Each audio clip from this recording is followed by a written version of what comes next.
We heard from our previous speakers here a lot of exciting opportunities for it, and I'm going to roam a little bit because I'm a roamer. We have to think about yes. We heard a lot on the right side today, and I apologize, I'm the penultimate talk here. I'm going to bring you down a little bit because we have to talk about the left side of the globe currently. It is a problem that we have to wrestle with. Technology and science is fundamentally democratizing. That's great. It gives everybody the opportunity to do everything and anything that they can, which is good if you want to develop new medicines, if you want to help the planet, if you want to actually help and develop solutions that affect us all. Conversely, if you actually like to do something that's not quite as nice, you're also appropriately empowered nowadays. Our job at DARPA, everybody here knows DARPA, right? No enter necessary. The internet, stealth technologies, mRNA vaccines, okay, that's us. We are here to actually prevent and also create strategic surprise for the United States, our allies, and in general to keep the world in balance.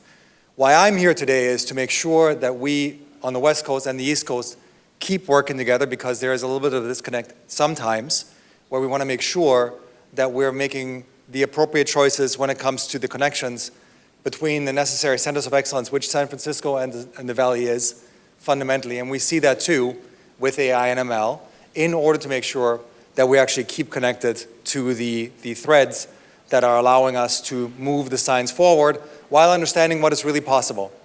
I'm going to be seeing a couple of folks later on the West Coast and the East Coast who have shown that it's actually significantly easier than we had previously imagined using generative AI, as Peter alluded to earlier, to actually recode toxins from snails, published work or soon to be published, and they don't look like snail toxins. Okay, that's a problem.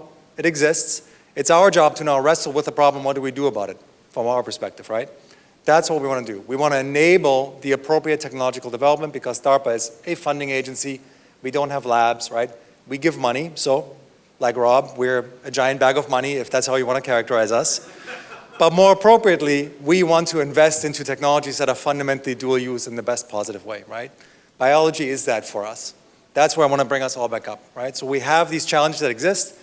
We have these opportunities that exist, and biology has the opportunity, I think, to bring us all forward. That's why I'm at DARPA. That's why I joined a couple weeks ago, and I now understand with some more detail what the challenges is that we need to face, right? So all of us are understanding that we're at the early stages of understanding what biological data means, and I love the different approaches that people are taking. But we also understand that we need to generate better data, right? So I'm going to come back to the point that Anne-Marie raised, certainly, on the data generation. One of the facts that we're really excited about, why I'm also at DARPA, because I get to now make some calls on which technologies to push forward to. We want to figure out, can we actually automate data generation? Data generation in the biological sciences is hard. I mean, there's probably lots of bioscientists and bench scientists here. And we've all generated data. I've generated data. I don't know where my data is. Even if I had it, I'm not sure that it would be any good. So we need to generate the right kind of data with the right velocity on the right questions. And I think that's where one of those intersections between AI and biology really comes to play, including automation, like some folks from Avery and, of course, the Ginkgo Bioworks are starting to work on. So please help us think about what that means. What does it mean to be an AI system that generates hypotheses, that lays out an experimental framework, that ingests data, which now becomes the new prior? What does it mean from an actual knowledge generation perspective, from an epistemological perspective? Those are questions that are really critical, I think, for us and for the world, that we can actually then use as an actual common good to push ourselves forward. Because fundamentally, I believe the right kind of data, the right variance, is necessary to generate the training sets and have the leaderboards to then bring us these innovations.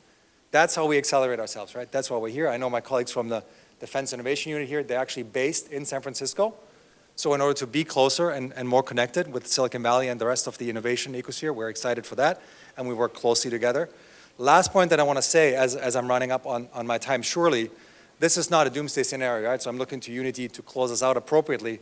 But we are looking to something where we move in biology also towards something that most engineering disciplines have: simulation before experimentation. And in biology, we don't really do that. We say like, right, I'm going to design something, I'm going to run experiments, maybe high throughput, et cetera, and we'll see if it works. That's a crazy thought when you go and say, I'm going to do a tape out and I'm not really sure if my circuits are going to work. That doesn't work anymore. Now, when we have full simulation of a cell, as Andrew said, I'm super excited about that. I just want to make sure that we have thought through what that actually means, because again, you could have kids explore what it means to actually simulate a cell appropriately, but you can also put a particular reward function on the cell doing something nefarious, and then that works just the same. So again, most of these technologies are dual use.